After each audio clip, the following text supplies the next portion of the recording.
이재명 후보는 여배우 스캔들 의혹을 제기한 김영환 후보와 김부선 씨에 대해 선거가 끝난 후 책임을 묻겠다고 말했습니다. 그런 가정을 할 게 아니라요. 그냥 내시면 됩니다. 자꾸 국민들한테 의심을 사게 할 게 아니라 근거가 있으면 근거를 내면 되죠. 예, 조금 전의 목소리는 어제 밤 시사자키에 출연한 이재명 후보의 목소리를 들으셨습니다. 오늘 첫 순서는요, 경기지사 후보 가운데 한 분을 만나볼 텐데, 이재명 후보, 남경필 후보는 이미 여러분 만나셨고요. 오늘은 바른미래당 김영환 후보 차례입니다. 어제 김영환 후보가 기자회견을 열었죠. 배우 김부선 씨와 90분가량 통화한 내용을 공개하고 또 사진도 한 장 공개하면서 이재명 후보는 공식 사과하고 후보를 사퇴해야 한다, 이렇게 촉구를 했습니다. 이게 뭐 워낙 어제 하루 종일 일파만파 논란이어서 이 논란을 짚고 가지 않을 수가 없네요. 예, 오늘 만나보겠습니다. 바른미래당 김영환 후보입니다. 김 후보님 안녕하세요. 예, 안녕하셨습니까? 예, 아니 이재명 후보에 대한 의혹 제기는 제가 또렷이 기억을 하는데 정작 네. 김 후보님 공약은 기억이 안 나요. 그래서 오늘 첫 질문은 후보자 공통 질문. 왜 경기도지사의 김영환인가? 이것부터 답해 주시죠. 네. 저는 다른 후보하고는 다르다고 생각합니다. 뭐 낫다는 것이 아니라 다르게 살아왔고요. 다른 생각을 하고 있고, 특히 상상력의 크기와 질이 다르다, 이렇게 저는 생각합니다. 상상력이요? 상상력, 창조적 상상력의 크기가 예. 다르다. 저는 시인이고 시를 1000편이나 발표한 사람이고요. 치과 의사도 하셨고 시인도 하셨고 예. 그러셨어요? 예, 전기술자고요. 예. 그다음에 치과 의사고 뭐 여러 가지를 일을 많이 하게 됐는데, 그래서 제가 제일 공약으로 말씀드리는 것은 이제 의료 후불제를 하겠다. 그러니까 돈이 없는 사람도 진료받고 수술받고 돈은 할부로 후불로 내는 예.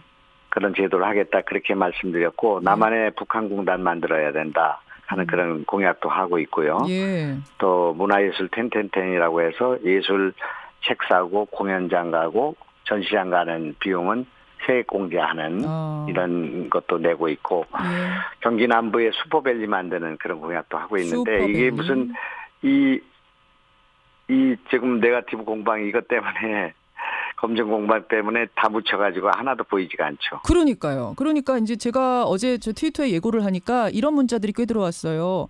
아니 왜 김영환 후보는 가장 앞장서서 앞에 서가지고 이재명 후보에 대한 의혹 제기, 특히 여배우와의 스캔들 의혹에 대해서 그렇게도 중요하게 문제 제기를 하시는 건가?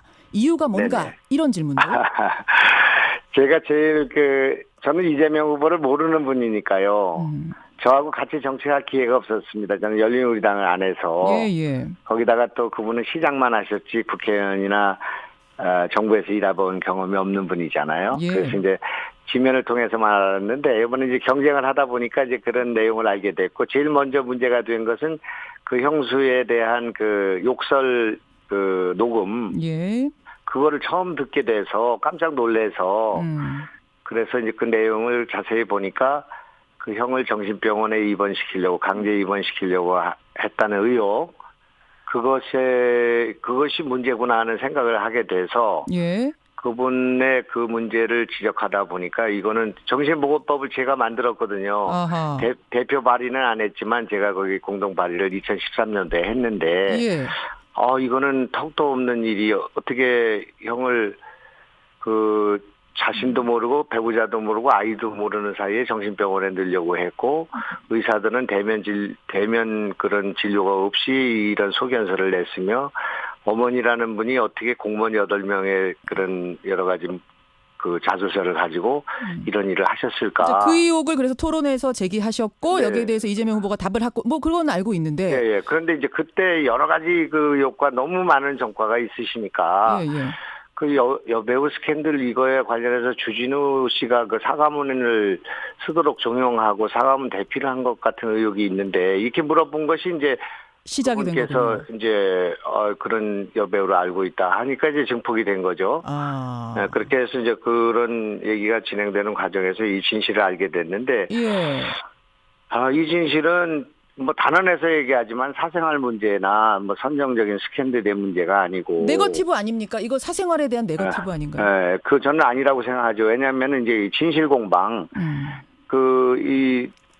이재명 후보께서 과거에 뭐 그런 일이 있었는데 좀 부적절한 일이었다. 그러면 이제 넘어갈 수가 있는 일이었는데 이걸 막 전면 부정해서 하나도 그런 일이 없었고. 예.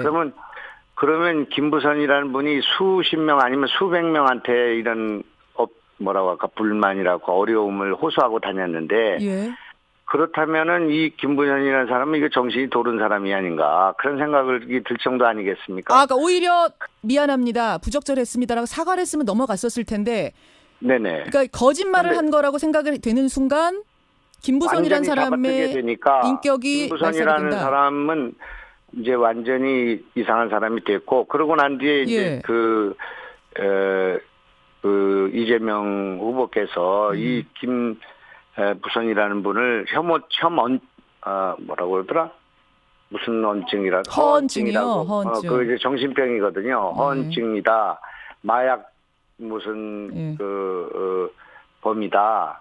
또는 무슨 관심증이다. 뭐 이렇게 막 인터뷰를 통해서 하니까 지난 10년 동안 이 여배우의 인격이 살인되었다. 알겠습니다. 그런 의미에서 그런데 도덕성 이제 검증. 제가 또 하나 더 지적할 것은 이 사회의 지식인이라고 하는 언론인이라고 하는 또 정치인이라고 하는 여성운동을 했다고 하는 여성 의원들이 모두 다 침묵했다는 사실입니다. 이게 한국판 드레피스 같은 사건인데 모두가 침묵했다고요? 아까 지금 수백 명이 알고 있었다 그러던데 진짜 수백 명이 이 사건 그렇습니다. 이 의혹을 이 녹취록이나 또는 대화의 과정에서 나오는 사람만 해도 수십 명이고요. 청와대에도 있고요. 그다음에 민주당 의원들의 상당수 또 저희 바른미래당에도 있고 또 후보들에게도 있고 그냥 소문을 들은 게 아니라 진실을 알고 있는 사람이 수백 명이라고요? 그럴 겁니다, 아마. 그런데 이제 제가 여기서 확인할 수 있는 건 수십 명이지만, 그거 다 알고 있는 일인데, 이것을 국민들 앞에서 이렇게 거짓말을 시킬 수도 있고, 그러고도 당선될 수 있고, 당선돼도 그 지위가 유지될 수 있다는 그 생각이 너무나 담대하기 때문에, 이거는 안 되겠다. 이건 나라도 희생을 해서라도 이걸 진실을 가려야겠다. 이렇게 생각하게 된 것입니다. 사실 어제 기자회견을 하셨잖아요. 그 뒤로 지금까지, 이 아침까지도 이재명, 김부선, 주진우, 공지영 이런 분들 이름이 계속 실시간 검색어에 오르내리고 있어서 그 기자회견에 제가 좀 단언적으로 저는 이제 괴롭기 때문에 왜냐하면 이게 지금 이것 때문에 뭐 선거가 안 되니까요. 제 그런 여러 가지 정책이라든지 또는 제 주장이 지금 안 먹히는 상황이니까 이걸 조기에 종결해야 되겠단 말입니다. 그래서 저도 이제 그 문제를 짚는 겁니다. 이건 좀 종결을 하고 가야 될 문제인 것 같아서 짚는 건데 이 문제를 종결할 수 있는 종결자가 김어준이라는 분이 말씀하시면 돼요. 그때 인터뷰할 때 이것이 이재명인가 아닌가만 말하면 되는 거거든요. 그 인터뷰를 하시면 예전 2016년 한겨레 인터뷰 말씀하시는 거예요? 그때 그 김부선 씨하고 그 대화를 하지 않았겠습니까? 그때 이것이 이재명이다라고 얘기하면 끝나는 거거든요. 지금 이재명 후보인지 아닌지 알 수는 없는 상황이니까 너무 단언적으로 말씀하실 수는 없고. 주진우 기자가 양심선언을 해야죠. 이건 그런 여러 가지 스캔들이 있었는데 이것이 이제 파장이 이렇게 제이기 때문에 내가 이거를 사과문을 쓰는데 도움을 줬다든지 사과문을 써줬다든지 그렇게 하면 되지 않습니까? 말씀은 김부선 씨 말씀은 사과문 가운데 두 줄만 자기가 고쳐줬다고 말하고 있거든요. 그리고 주진우 기자가 종용을 했답니까? 그렇게 쓰라고? 아니면 그냥 김부선 씨가 먼저 전화해서 조언을 구한 건 아니래요? 김부선 씨 그 사과문을 쓰는 과정에서 저도 들었으니까요. 김부선 씨한테 들었으니까. 그런데 이재명 후보와 10번인가 20번인가 통화를 해가면서 쓴 겁니다, 그게. 그리고 쓰자마자 바로 퍼올리고 이런 그 공작이라고 할까, 회의라고 할까. 10번 통화한 게 누구예요? 주진우하고 이재명 후보죠. 근데 이재명 후보는 한 번도 통화한 적이 없다고 하시던데요, 주진우 기자. 그러니까 그런 것이 진실 공방이라는 말씀이고요. 지금 시간이 없으니까 제가 지금 오늘 아침에 떠오른 생각은 정봉주 의원이 있지 않습니까? 정봉주 의원이 용기를 내야 될 것 같은 생각이 들어요. 그 두 사람이 안 하기 때문에. 정봉주 전 의원의 이름이 지금 이 국면에 왜 나오는 거죠? 그분은 이제 뭐라고 할까 정인감도 있으신 분이고 또 상처도 있는 분이 아니겠습니까? 그런데 그분이 그 명백하게 김부선 씨로부터 그런 얘기들을 듣는 여러 사람이 있는 자리에서 들었던 분이고요. 여러 사람이 있는 자리라면 어떤 자리입니까? 근데 여기서 이름을 더 밝히지는 못하겠는데 예. 본인은 알고 계실 것 같고요. 언- 그래서 잠깐만요. 그러니까- 근데 이 구체화성을 좀 띄어야 됩니다. 이게 그냥 던지는 이야기면은 이게 다 거짓이 될 수도 있으니까. 그러니까 쾌도남마에 출연하고 난 뒤에 종편 채널에서 하던 그 쾌도남마란 프로그램. 예. 예, 거기에 출연하고 난 뒤에 예. 김부선 씨와 예. 정복주 의원과 예. 전 의원과 박종진 앵커와 예. 또 다른 한 분의 작가 예. 이렇게 해서 만난 술자리인데 예.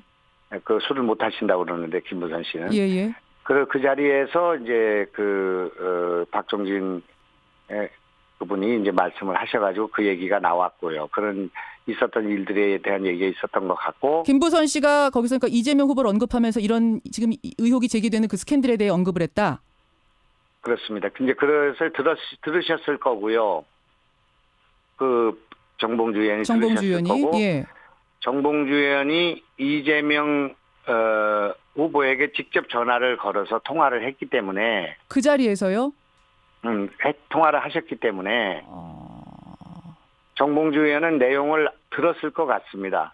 통화를 해서 내용이 뭐가 나왔답니까? 그럼 김부선 씨하고 아니 거기서 김부선 씨의 말씀을 거기서 들었고요. 예. 그 김부선 씨하고 이재명 씨를 통화를 시켜주기 위해서 전화를 걸었단 말입니다. 거기서 통화를 시켜주려고. 그래서 통화가 됐는데 예. 이제 직접 김부선 씨하고 통화하지는 않았지만은 정봉주와 이재명이 통화가 됐으니 예. 그런 사실은 제가 알고 있으니까요. 자, 알겠습니다. 그러니까 지금 이제 말씀을 좀 정리하자면 이건 뭐 이제 일방적인 김영환 후보의 주장이라는 거 여러분 감안하시고 들어주시고요. 다만 증언자들이 있다. 당사자급의 증언자들이 이제는 입장을 좀 밝혀서 논란을 정리하자 지금 이 말씀을 하고 싶으신 거죠? 그렇습니다. 지금 이렇게 정봉주 같이 말씀드릴 사람은 제가 지금 최소한도 수십 명이 있어요. 그러면요, 김 의원님. 증언자 말고, 증인 말고 증거를 내놔라라는 게 어제 이재명 후보의 말씀이었어요. 사진을 하나 내놨는데 김부선 씨의 그 사진에는 김부선 씨 혼자 있다. 찍어준 사람이 이재명이라고 하는 걸 가지고선 어떻게 그걸 믿을 수가 있느냐. 나랑 같이 찍은 사진 있으면 내놓으십시오. 어제 그러셨거든요. 그러니까 이재명 후보가 김부선 씨의 핸드백을 이렇게 들고 있는 사진이 나온다면 예. 예를 들면 그건 좀 진일보한 거 아니겠습니까? 있답니까? 그 사진이? 그런 사실이 있고 그 사진을 지금 찾고 있는 중이라고 말씀하시 그걸 한번 물어봐 달라고 한 적이 있어서 예. 제가 어제 그렇게 말씀드렸는데 뭐 찾았는지 그건 잘 모르겠고요. 찾고 있습니까? 김부선 씨가? 아니 그렇게 물어달라고 하니까 제가 물은 거기 때문에 그것까지밖에 모르겠고요. 그런데 이제 만약 그렇게 나온다고 하더라도 이재명 씨는 그거를 가지고 그거에 왜 어떤 증거가 될 수 있냐고 말하겠죠. 그러니까 이거를 그런 식으로 얘기하는 것은 문제의 본질을 호도하는 것이고요.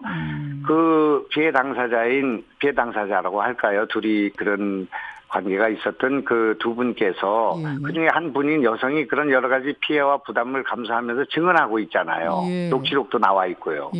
그런데 거기다가 또 증거를 내라고 하는 것은 알겠습니다. 도대체 어떤 증거를 대야 된다는 얘기냐 하는 문제가 제기될 수 있죠. 뭐 시간이 지금 굉장히 부족한 상황이라 뭐 질문들은 굉장히 많이 들어오고요. 제가 좀 정리를 하자면 김영환 후보에 대해서 고소고발, 이 네거티브 허위에 대해 고소고발하겠다고 이재명 후보 지금 밝히셨어요. 그랬더니 김영환 후보께서는 이게 거짓말이면 나는 감옥 가겠다 이런 말씀하셨잖아요. 그러면서 그렇습니다. 이재명 후보도 이게 맞으면 사퇴하십시오 이러셨는데 그렇습니다. 뭐 이재명 후보는 지금 5일 남았고 이게 거짓이라고 하는데 사퇴하실 이유는 없는 것 같습니다. 하실 것 같진 않습니다. 그러면 이재명 후보가 경기지사로 당선이 된다고 하면 당선된 뒤에도 이 문제를 계속 제기하실 생각이신 거예요? 그게 불행한 일이죠. 그렇게 되면 안 되고요.